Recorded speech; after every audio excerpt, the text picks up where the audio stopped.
అందరికీ జై శ్రీరామ్. మొన్న యూట్యూబ్లో ఒక వీడియో పెట్టాను.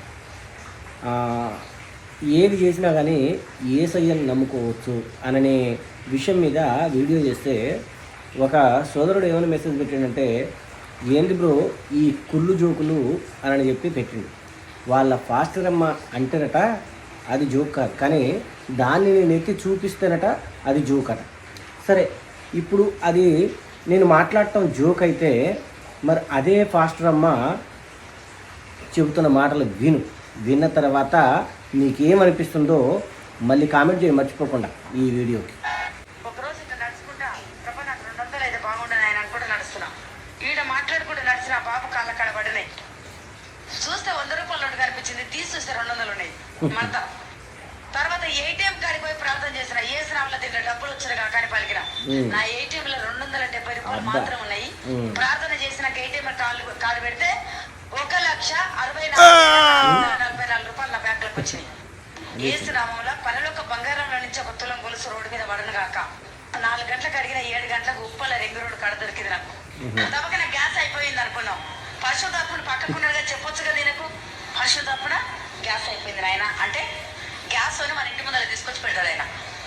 ఆ నూనె తీసుకొచ్చి ఆమె వృత్తి ప్రార్థన చేయమని అన్నాడు. ఆ నూనె ఒక గిన్నెలో పోసుకొని ఆమె లోపలికి తీసుకుపోయి ఏసు రక్తం ఏసునామం చేయమని రుద్దుదామన్నా.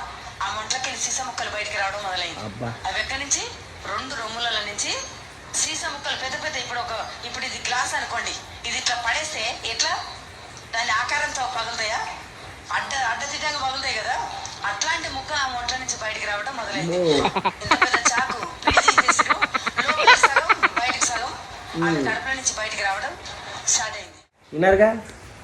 మరి నేను ఆ ఒక్క వీడియో మీద చేస్తేనే నీకు కుళ్ళు జోకు అని అన్నప్పుడు మరి ఇన్ని వీడియోలు నీకు అద్భుతంగా అనిపించాయా? అంటే ఇది జోకుల్లా కనిపించలేదా? అంటే ఇవన్నీ నిజాలా? ఇలాంటి వాటిని మీ క్రైస్తవులు చేసి చూపించి, అంటే లేనిపోని కల్పించి చెప్పి అమాయక క్రైస్తవులను తప్పుదారి పట్టిస్తున్నారు అని చెప్పి నేను మీకు కళ్ళు తెరిపించాలనే ఉద్దేశంతో వీడియో చేస్తే అది కుళ్ళు జోకా. అంటే దీన్ని బట్టి అర్థమైంది ఏంటంటే మీ క్రైస్తవులందరూ ఇలానే ఉంటారు అని చెప్పి స్పష్టంగా అర్థమైంది. హిందువులారా, మీరు కూడా వినండి, చూడండి, అనుభవించండి. తర్వాత తెలుసుకున్న తర్వాత తిరిగి స్వధర్మానికి వచ్చేయండి. అర్థంగా లేదనుకో పరలోక ప్రాప్తి రస్తు. జై శ్రీరామ్. భారత్ మాతా కీ జై. భారత్ మాతా కీ జై.